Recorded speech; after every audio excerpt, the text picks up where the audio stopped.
浴室留低你舊時氣味，香薰蠟燭仍然飄出你份香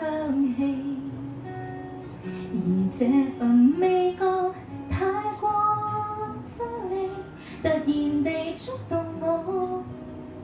淚水分泌。當初是他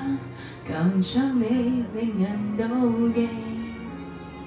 今天自己憑回憶的氣味想你，貪晒你還有甜味，但願憎恨你，借助殘餘味覺調節傷悲，甜酸苦也都可，遲早我亦都接受到，別人跟你擁抱到再管不到，甜酸苦也都好，嘗到那份戀愛酵素，未你若是引導，未你若意